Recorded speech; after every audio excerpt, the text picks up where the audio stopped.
or have another print disability which makes reading, holding a book, or turning a page difficult or impossible. The content is copyrighted by the respective publishers. For more information, please visit us on the web at nfradioreading.org. Hello, this is Corrine, and for the next hour, I'll be reading from the June 18th, 2026 issue of the Wall Street Journal on the Niagara Frontier Radio Reading Service. As always, thank you for joining us today. The highlights under business and finance are: Fed officials signaled that their next move may be to raise interest rates, not cut them. A striking reversal at Kevin Warsh's first meeting as chairman, and a sign of how sharply the inflation outlook has turned. Major U.S. stock indexes fell after the central bank's meeting, with the S&P 500, NASDAQ, and Dow retreating 1.2%, 1.3%, and 1% respectively. Longtime CME leader Terry Duffy plans to step down as chief executive of the world's most valuable exchange operator early next year. Apple plans to raise prices on its products to offset the surging cost of memory and storage, Chief Executive Tim Cook said. Elon Musk boosted his voting power in Tesla to 20% by turning some of his stock options into shares that he can immediately vote but can't sell until 2028. Italy's Unicredit edged closer to its goal of taking over German rival Commerzbank, a landmark deal that would create a pan-European financial giant. CarMax reported a profit of $185.6 million for the 3 months ended May 31st, down from $210.4 million a year earlier, while net sales and operating revenue climbed 6.2% to $8.01 billion. European auto sales fell after BMW slashed its guidance because of a deteriorating Chinese market and the spillover effects of the Middle East conflict. Allbirds is changing its name to Smart Bird and bringing in a new chief executive officer to oversee its pivot from a shoe company to artificial intelligence. Now for the key articles under the Worldwide section. Trump defended his agreement to end the Iran war, saying he wanted to avoid an economic catastrophe that could have resulted had the conflict continued. Trump frustrated the Senate's plans to quickly confirm a new intelligence chief and renew a critical spying law, while insisting that neither would proceed until Congress passes a contentious voter ID bill. The New York architect who admitted murdering 8 women in what became known as the Gilgo Beach killings was sentenced to life in prison, winding up a long unsolved case. Luigi Mangione will mount a psychiatric defense at his New York State trial for the killing of United Healthcare Chief Executive Brian Thompson, a judge said. The Trump administration warned the states that they risk losing federal funding for unemployment insurance benefits if they don't comply with anti-fraud efforts. The reviews undertaken by Harvard University and Bard College of their connections with Epstein were flawed, Representative Jamie Raskin wrote in letters to the institutions. Georgia's Republican legislative leaders rejected Governor Brian Kemp's call to redraw congressional and legislative districts during a special session. The Justice Department moved to block an NAACP lawsuit challenging XAI over allegations that gas turbines powering its Mississippi data center risk polluting nearby communities. The picture on today's front page shows Fed Chairman Kevin Warsh standing at the podium with symbols of the Federal Reserve flags hanging behind him. And that caption reads, Federal Reserve Chairman Kevin Warsh on Wednesday, after a meeting in which the board hinted at a U-turn on rate policies. We have the capability and commitment to deliver on our price stability objective, Fed Chairman Kevin Warsh said Wednesday. The headline, Fed holds interest rates steady as officials signal an increase. Trump's new chief at central bank joins the rest of the board in deciding not to cut, by Nick Timiraos.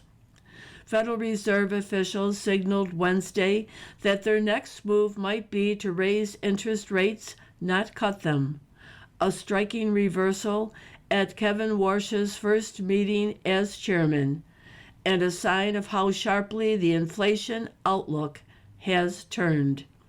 The Fed held its benchmark rate steady in a range of 3.5% to 3.75% in a unanimous vote. But the officials' quarterly economic projections told the story of the shift. 9 of 19 officials penciled in at least one rate increase by year's end, up from none in March. Just one foresaw a cut, down from 12. Investors had braced in recent weeks for a higher for longer posture from the Fed, but this was sharper and reflected a committee inching from a watchful hold toward readiness to raise rates.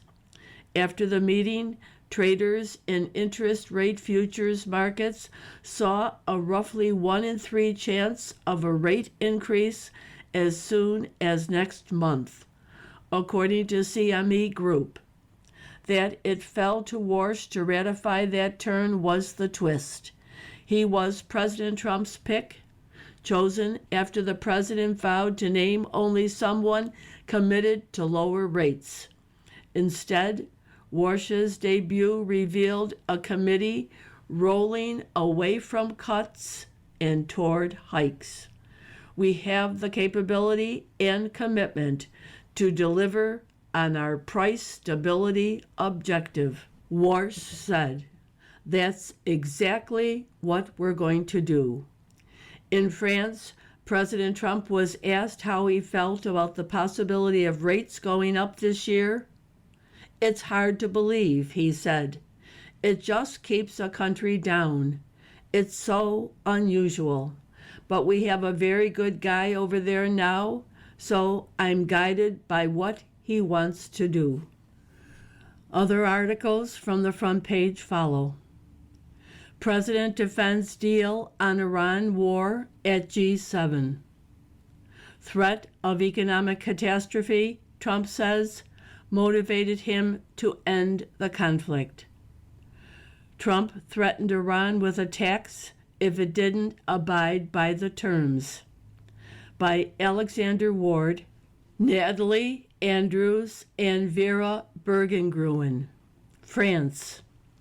President Trump defended on Wednesday his agreement to end the Iran war, saying he wanted to avoid an economic catastrophe that could have resulted if the conflict the U.S. launched had continued. Trump said he was influenced by the stock market's rise as he worked toward a resolution of the conflict. He said he didn't want to be compared with former President Herbert Hoover, who was president during the 1929 market crash that led to the Great Depression. He was always the one I didn't want to be, Trump said at the Hotel Royal, where he and other world leaders gathered for the Group of Seven meeting. I didn't want to see an economic catastrophe. It was an acknowledgement by Trump that his decisions were swayed in part by the global reaction to the 3-month conflict, which pushed up energy costs during a midterm election year. Some of Trump's allies turned against him, saying he abandoned his America First policies on which he campaigned. In May, when asked to what extent he was motivated by Americans' financial situation to make a deal to end the war, the president replied, "Not even a little bit. I don't think about Americans' financial situation," he said at the time, drawing criticism from fellow Republicans. "I don't think about anybody. I think about one thing. We cannot let Iran have a nuclear weapon. That's all." While Trump was speaking on Wednesday, senior U.S. officials were reading the text of the agreement to reporters in an attempt to counter what they said were misrepresentations of its terms. While the agreement was announced Sunday, it hasn't been released to the public at Iran's request, according to the officials. The Memorandum of Understanding would see Tehran reopen the Strait of Hormuz after the U.S. lifts sanctions on its oil sales, providing the regime with much-needed revenue. Iran also committed not to seek a nuclear weapon, a statement it has made many times before, although how it would do so will be the subject of negotiations with the U.S. over the next 2 months. In exchange, Iran stands to get substantial financial relief if it complies with U.S. demands to rein in its nuclear program. That starts with a generous, immediate waiver of sanctions to let Iran sell oil and reap the benefits, and could grow to include full sanctions relief and access to a $300 billion fund to finance reconstruction after the war. Officials stressed that the reconstruction plan wouldn't require U.S. funding, but the text readout by a senior administration official states that Washington would grant the licenses, waivers, and permissions needed for the relevant financial transactions. The agreement says the U.S. would make frozen Iranian funds available upon implementation of the memorandum, with the procedures for the release to be worked out during negotiations. Officials said Iran had sought access to the funds upon signing, but that Tehran wouldn't receive money unless it took steps the U.S. viewed as good behavior. On Wednesday, Trump defended the deal's pathway to unfreezing Iranian assets. "We have taken a lot of their money. It's not our money," he said. "At a certain point in time, I guess we're going to have to give it back." In the short term, the deal is aimed more narrowly at opening the strait, with the text noting there will be no charge for 60 days only for commercial ships in exchange for the U.S. dropping its blockade and allowing Iran to sell oil. The tougher questions and bigger payouts are kicked to a second stage of talks that will begin after the formal signing. It is a massive gamble for Trump. He is betting the Iranian regime will choose economic progress and ultimately agree for its nuclear program to be dismantled. You are listening to a reading of articles and features from the Wall Street Journal on the Niagara Frontier Radio Reading Service. Anthropic pushes to calm Washington. Teams sent to meet with officials includes hacker who sounded alarms about AI threats by Robert McMillan and Amrith Ramkumar. Trump administration officials have spent recent days fretting over the power of Anthropic's next-generation AI software to potentially wreak havoc on global cybersecurity. For a group of 700 cybersecurity researchers, that startling realization came in March.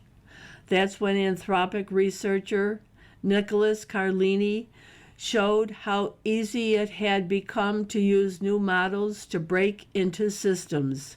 The lanky 35-year-old is a well-respected hacker who's considered the industry's professional skeptic of AI cybersecurity claims. But lately, he had changed his mind. Early that month, just weeks after getting his hands on Mythos, Carlini offered a stark warning to a standing room-only crowd of cybersecurity experts. First, he showed them how he had used Anthropic's AI to find and exploit a critical bug in a piece of web publishing software called Ghost. Then he demonstrated another in the Linux operating system, one of the most battle-tested pieces of software, which powers billions of devices. Carlini had never before found a bug in Linux or in Ghost. Now he had discovered many. What he was seeing represented a new world order for cybersecurity. The balance that existed between attackers and defenders over the past 2 decades seems like it's probably coming to an end, he said. It's pretty clear to me that these current models are better vulnerability researchers than I am. 2 days after his presentation, he sent a note to his colleagues at Anthropic. I don't think we should release Mythos yet, he wrote. So began Bugmageddon, a realization among security professionals and a community of hackers like Carlini that finding bugs and writing software to exploit them has become dangerously easy with AI. Last week, Anthropic released an update to Mythos called Mythos 5 and a product called Fable 5, a version of Mythos defanged with safety measures. Now it was the White House's turn to sound the alarm. On Friday, the administration banned foreign governments, companies, and individuals from using Fable 5 and Mythos 5. Anthropic shut off access to everyone to comply. Suddenly, Carlini, the skeptic turned believer, who had rung alarm bells, found himself working to soothe the government's nerves. Anthropic dispatched him to the nation's capital to explain safeguards, part of a team trying to convince the White House that, Even though there was no such thing as guaranteed safety in AI, it was better for the world to release Fable than to keep it under wraps. Apple to raise prices as chip costs soar. In an exclusive interview with the Wall Street Journal, CEO Tim Cook said that Apple plans to raise prices on its products to offset the surging cost of memory and storage chips. And then on the front page, there's an elaborate diagram of an iPhone and the components and how their cost has risen. It shows that the estimated cost of a 17 Pro is $1,099, but Apple's cost is $582. For the 18 Pro, the retail price is $1,299. Apple's cost is $726. Trump roils Senate by pausing spy pick by Natalie Andrews and Lindsay Wise, Washington. President Trump threw a last-minute wrench into the Senate's plans to quickly confirm a new intelligence chief and renew a critical spying law, while also insisting neither would proceed until Congress passes a contentious GOP voter ID bill.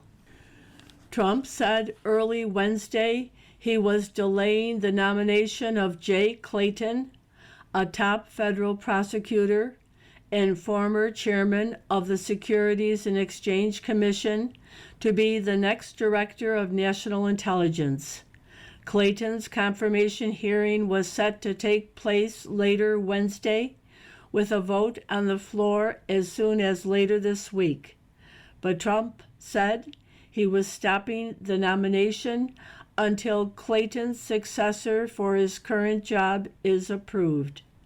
Trump also said he wouldn't sign legislation to reauthorize Section 702 of the Foreign Intelligence Surveillance Act until Congress passes voter eligibility restrictions that he has long made a priority.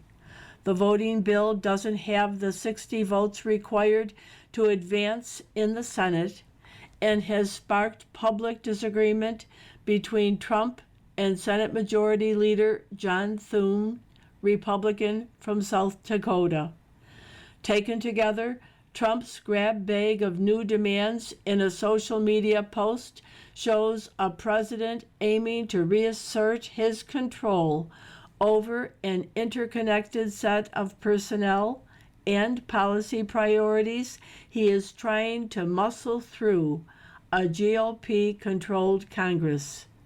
In a sign of Senate irritation, Senator Tom Cotton, Republican from Arkansas, the chairman of the Senate Intelligence Committee, initially said he would proceed with Clayton's hearing as scheduled Wednesday. He later said the hearing had been postponed, calling it regrettable that Trump directed Clayton not to appear. Trump's decision to nominate Clayton this month was seen at the time as the first step in untangling a messy fight over his housing chief, Bill Pulte, whom the president had previously chosen to serve as intelligence director in an acting capacity after Tulsi Gabbard said she was stepping down. Senators have been rushing to get Clayton confirmed by the end of the week to get ahead of Pulte's scheduled start date, Friday.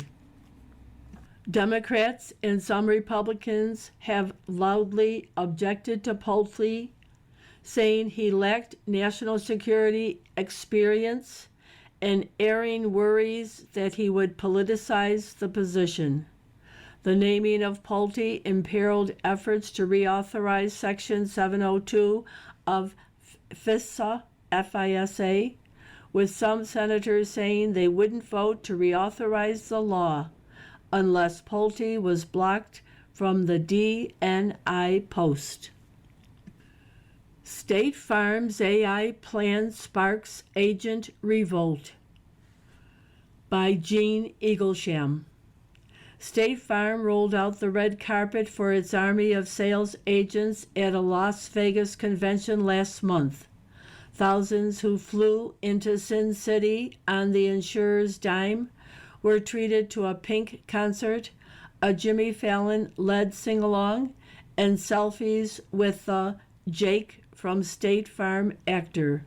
Then John Farney, State Farm's chief executive, took to the Allegiant Stadium stage and dropped a bombshell. Farney, a 33-year State Farm veteran, told his sales force he was ripping up their existing contracts.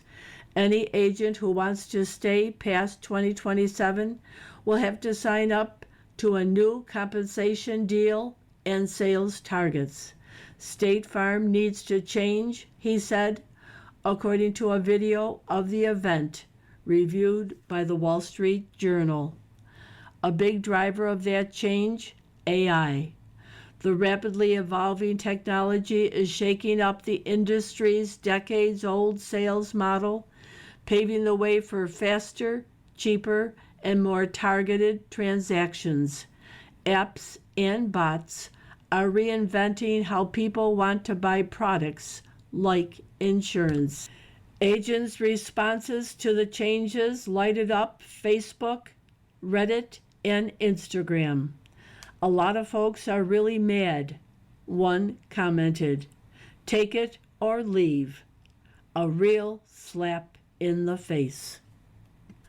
The initiatives appear to be a response to State Farm's eroding status in the industry, leaving the front page for other articles within the paper. States warned on jobless benefits. The administration says aid could be imperiled if alleged fraud isn't rooted out. By Philip Wegman. The Trump administration is warning all 50 states that they risk losing federal funding for unemployment insurance benefits if they don't comply with anti-fraud efforts. The administration alleges that unemployment benefits have become an easy target for fraud, especially in the aftermath of the COVID-19 pandemic, when millions of Americans relied on aid after losing their jobs. In a letter to state governors viewed by the Wall Street Journal, Acting Labor Secretary Keith Soderling wrote that the benefits are meant to be temporary support for workers searching for employment.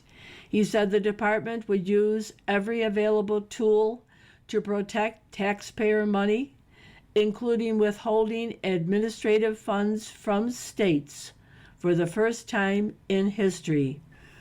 There is no single national program that provides unemployment payments. Since the Great Depression, the federal government has partnered with individual states to provide temporary financial assistance to workers who have lost their jobs through no fault of their own and who meet certain other requirements. More than 40 million Americans filed for unemployment benefits at the height of the pandemic, the Bureau of Labor Statistics said. As of this year, according to the Labor Department, approximately 1.8 million Americans currently receive benefits. Most states typically provide 26 weeks of unemployment benefits to workers who qualify.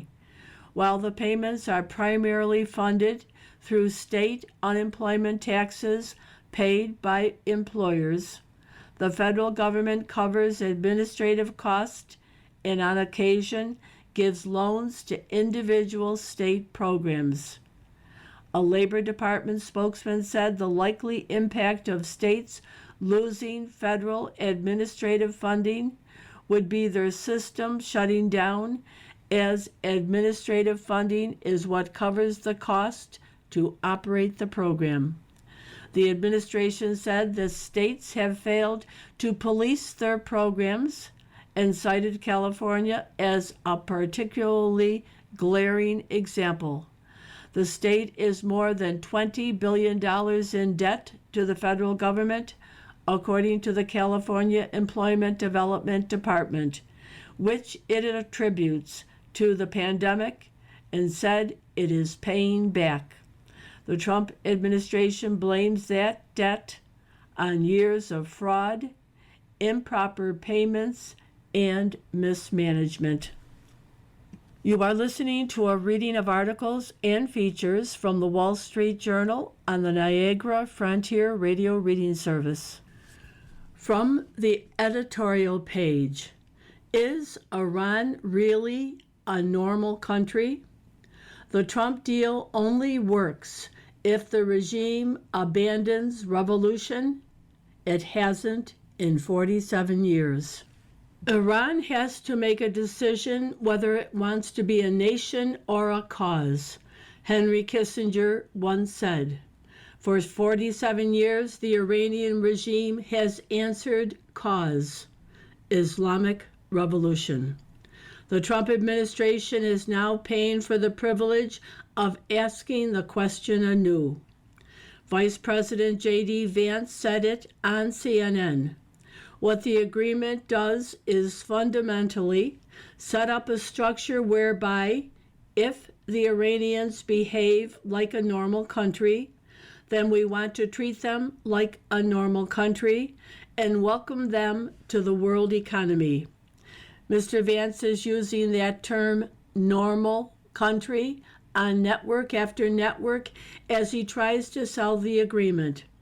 But the regime in Iran has never shown, over 47 years, that it wants to build a normal country or join the international community.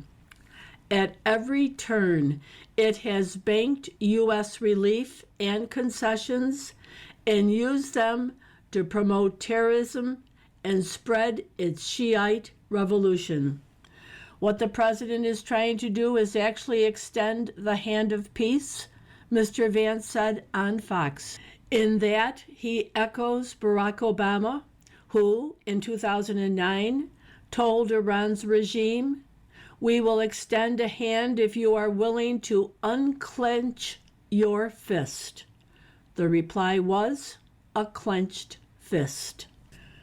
Every U.S. president since 1979 has had the same wish, only to discover the regime had other plans.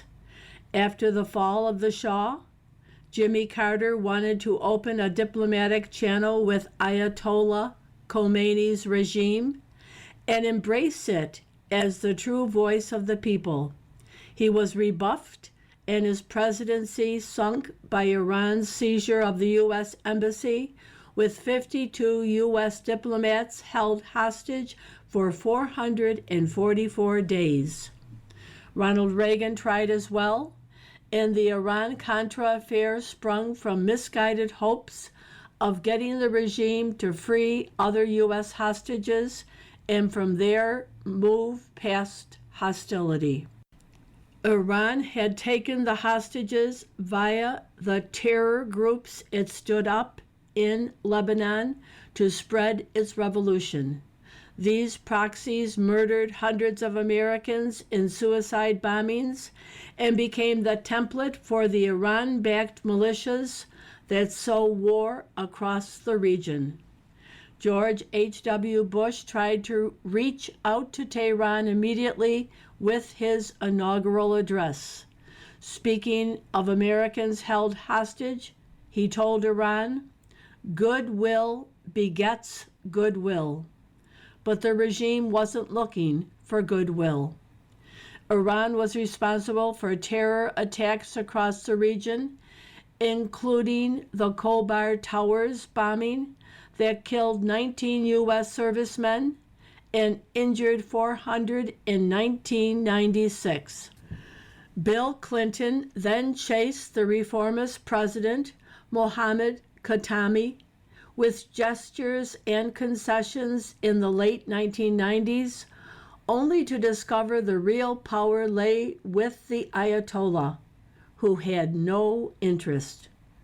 George W. Bush included Iran in his axis of evil, but declined to confront it, even as the Pentagon found it responsible for killing hundreds of U.S. soldiers in Iraq. Iran broke its nuclear program into pieces in those days, but kept advancing it, lying, and covering up evidence. Next up was Barack Obama, who muted his disapproval when Iran stole the 2009 election and murdered protesters. He did the same as Iran took over in Syria by massacring Assad regime opponents. A nuclear deal was said to be a path to a wider rapprochement. Iran signed in 2015 only when it could keep its nuclear facilities, continue enriching uranium, and receive cash and sanctions relief. The regime then ramped up its intervention in Syria, its missile program, and its support for proxy terrorism. Joe Biden came into office pledging to return to the nuclear deal after Donald Trump withdrew. Mr. Biden gave Iran billions of dollars and stopped enforcing oil sanctions. Iran responded with nuclear acceleration and a major war with Israel, waged via proxies and then directly. Will all of this finally change after the Israeli and U.S. bombing campaigns? Mr. Vance insisted on CNN that Iran's regime is a much different group of people for whom something has fundamentally transformed. That's the gamble, but there's scant evidence for it. The story of Ayatollah Ali Khamenei's rule, 1989 to 2026, was the devouring of the state by the Islamic Revolutionary Guard Corps. His son, Iran's new supreme leader, says the only place for Americans in the Persian Gulf is at the bottom of its waters. The new regime clique of IRGC leaders and mullahs has fired on Gulf neighbors, U.S. forces, and commercial ships throughout the ceasefire and even after this deal was announced. But on CNBC, Mr. Vance said, "You see people, both the hardliners and also the more political people, saying our relationship with the U.S. over the past 47 years has been a mistake. Let's turn over a new leaf." We promise that wasn't Mr. Obama or John Kerry speaking. Like so many before it, the Trump administration wants to believe this regime is other than what it has shown itself to be. Sometimes miracles happen, or leaders drag the regimes in a different direction. Anwar Sadat gave his life to carry Egypt to peace with Israel. Mikhail Gorbachev forced the Soviet Union to reform. Who is the comparable new leader in Iran?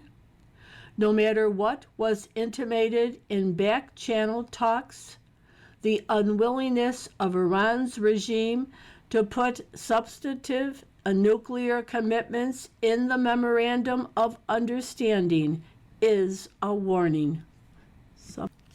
Mr. Vance and the president seem to believe that the lure of gleaming hotels and $300 million in investment is enough for the regime to abandon its revolutionary cause. It could have had those hotels and prosperity for decades, but always chose revolution and terror. If Iran really is committed to a new direction, it shouldn't take 60 days to find out. If the regime won't abandon its nuclear program, it prefers revolution. Please, no more New Deals. Politicians who want to save us from the AI disruption should try doing nothing. By Barton Swaim. Talking crazy is how you lose elections. Control of Congress in November is likely to go to the party that sounds less extreme. By Karl Rove. The closer we get to the midterm elections, the greater the impact of politicians' words on swing voters. That's why House Minority Leader Hakeem Jeffries' comment on Sunday about impeachment was a mistake. Asked on Meet the Press about Representative Alexandria Ocasio-Cortez's claim that attacks on Iran have driven our country past the threshold for impeachment, he responded, "We haven't ruled anything in or ruled anything out." Raising the specter of impeaching President Trump won't win Democrats one vote. Everyone who wants Mr. Trump removed from office is already in the Democratic column. Making impeachment an election centerpiece could alienate swing voters sick of hyper-partisanship. Voters want to hear how each party will make America, especially its economy, better. So Mr. Jeffries was right to pivot quickly, saying, "Our focus is going to be to make life more affordable for the American people." But he didn't offer a single concrete step Democrats would take on the economy before the moderator dragged him into discussing Graham Plattner, his party's main Senate nominee. Democrats lack a sensible, easy-to-understand program to improve the economy. Without that, shows of sympathy for families struggling with high prices go only so far. Without substance, sympathy is thin gruel. And some high-profile policies Democrats are pushing, like wealth taxes in California and Washington state, don't seem to be the answer. Even if Democrats offer a credible economic package, the far-left language of some Democratic candidates will color the perceptions of up-for-grabs voters. Democrats run the risk of having their candidates everywhere forced to explain how they feel about far-left contenders like Mr. Plattner, Senate nominee James Tallarico in Texas, and potential Senate nominee Abu el-Said in Michigan. Democrats will also be burdened by controversial House nominees. Adam Hamawi in New Jersey's 12th Congressional District was a defense witness for the blind sheikh, Omar Abdel Rahman, in his trial over the 1993 attack on the World Trade Center. Chris Rabb of Pennsylvania's 3rd District accuses Israel of genocide. Candidates like these are likely to make life miserable for more moderate Democrats running in closely contested districts and states. Democratic influencers like Hassan Piker also provide Republicans juicy targets. He's been particularly active on the trail this year for Democrats. He's said that America deserved 9/11, mocked Representative Dan Crenshaw, Republican, Texas, for losing an eye in combat, and proclaimed he would vote for Hamas over Israel every single time. Good luck defending him in flyover country. But Republicans have problems too, and theirs start at the top. Count on Democrats to replay endlessly Mr. Trump's comments that I love the inflation and I don't think about Americans' financial situation. Republicans also need fresh economic policies that resonate with swing voters. Tax relief and lower spending can be part of it. But there must be new proposals that convince voters their incomes will grow and prices will stop rising. Lower tariffs on food and consumer items Americans don't produce would be a good place to start. Moreover, the Iran settlement, whatever it is, must quickly lower gasoline prices. The reported 60-day extension of the ceasefire means oil could head back up in August, just before the Labor Day kickoff of the fall campaign, if Iran decides embarrassing Mr. Trump is more important than resolving the issue. Then there's the president's narcissism. Renaming the Kennedy Center is example number one. There are too many others. Aides feel compelled to stroke Mr. Trump's ego constantly. When a federal judge last week blocked the Interior Department from changing signs in national parks, the agency's spokeswoman responded by saying, "The greatest president in the history of our country would preside over Sunday's UFC matches at the White House. Greater than Washington, Jefferson, and Lincoln?" The aide was only following what Mr. Trump himself has said. Last month, he posted a message referring to himself as the man who some say is the greatest president in history. Now he says the July 4th national celebration of America's 250th anniversary will be the most spectacular Trump rally of them all. For the 1,000th time, he's making everything about him, not the country. That may feed his ego, but not his standing, especially with swing voters whom Republicans need to keep the GOP's congressional majorities. Words matter, and neither party is making good use of them right now. You are listening to a reading of articles and features from the Wall Street Journal on the Niagara Frontier Radio Reading Service. California needs a pro-business governor. The state leads the country in unemployment, poverty, and the cost of living. Even Fareed Zakaria has noticed. By Steve Hilton. Governor Gavin Newsom loves to point out that California has the world's fourth largest economy. Any doubts one might have about the state's economic performance are thought to vanish at the sound of his handy catchphrase, now echoed by Xavier Becerra, my Democratic opponent in the California governor's race. But those doubts remain, and for good reason. California's failing model of governance was examined at length Sunday on CNN by Fareed Zakaria, who pointed out that despite a modestly increasing population since 2000, California's government has grown at an astonishing rate.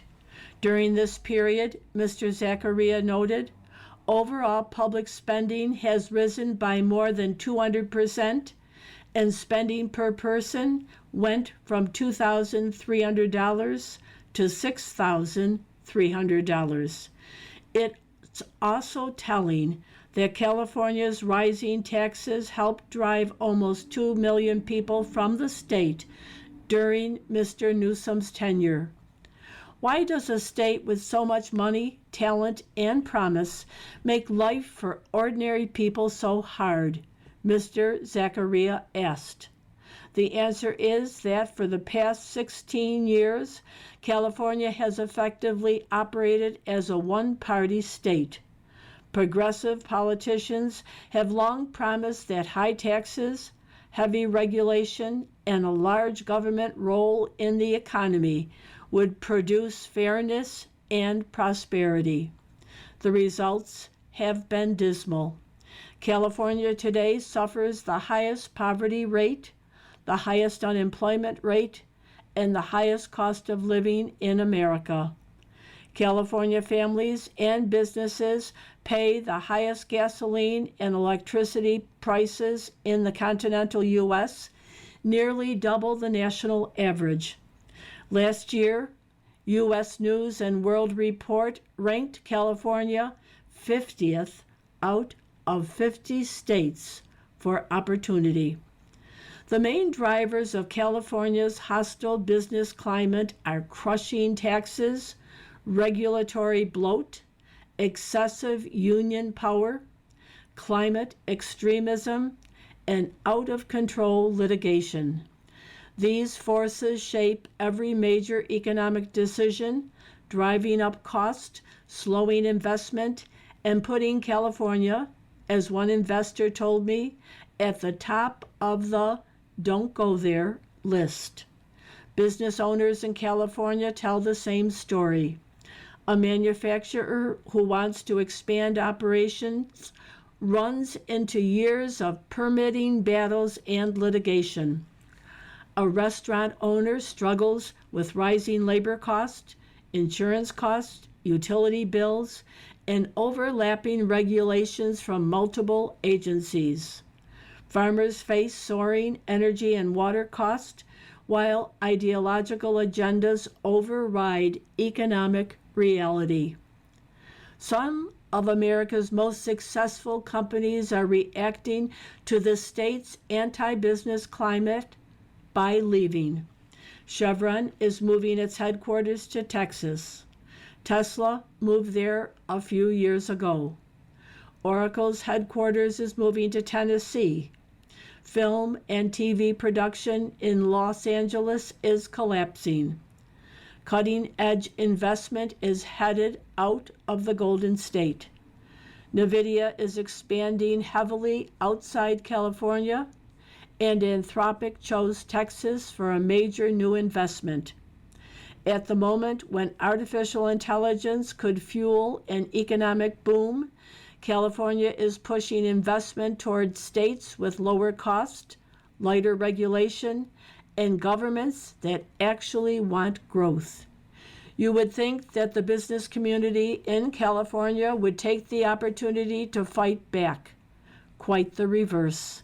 In a pathetic display of learned helplessness, California business leaders have collaborated in their own abasement. Major corporations have thrown money at political candidates whose policies run counter to a positive business climate. This corporate-style Stockholm syndrome reached its apogee last week when the California Chamber of Commerce endorsed Mr. Becerra for governor, the first time it has backed a Democrat. Mr. Becerra has wholeheartedly backed the climate extremism that makes operating in California so expensive and difficult. He is a die-in-the-wool creature of the union and trial lawyer lobbies. Asked by an interviewer which policies he would change as governor, he named none. This craven decision by California's business lobby to support the policies that have brought America's largest state to the brink of economic disaster reveals a dangerous complacency. We can no longer assume that great weather and natural beauty will keep business in California. Many CEOs and founders have told me that if we don't change direction this year, they are heading out. The business exodus from California could become a stampede, especially if voters approve the insane asset seizure known as the billionaire tax. California still has everything you would want to start and grow a business: networks of talent, capital and universities, land, ports, and a diverse supply chain, and above all, a culture that celebrates risk-taking and innovation more than anywhere in the world. All we need is a governor who acts decisively to reduce the taxes and bloat that are crushing the spirit of enterprise, and a business community that actually supports business. Mr. Hilton, a Republican, is a candidate for governor of California. Letters to the editor, the topic: Getting a summer job isn't as easy as it looks. I don't dispute Mr. Fryer's conclusions, but I want to add something from our experience watching our 16-year-old try to find work.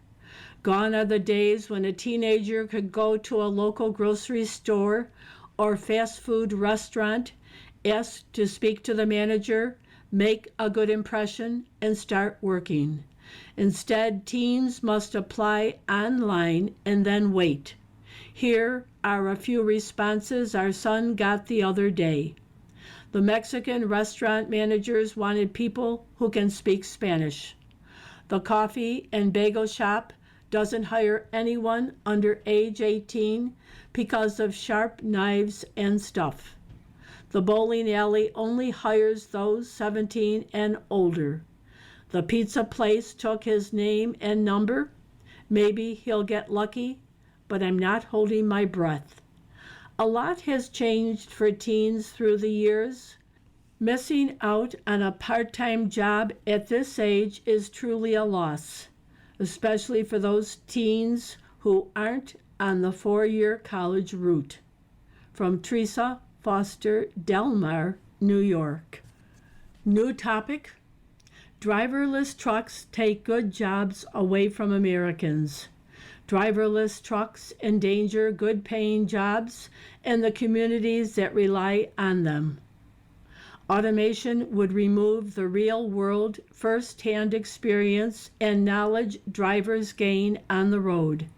My co-workers and I have delivered to our customers for years.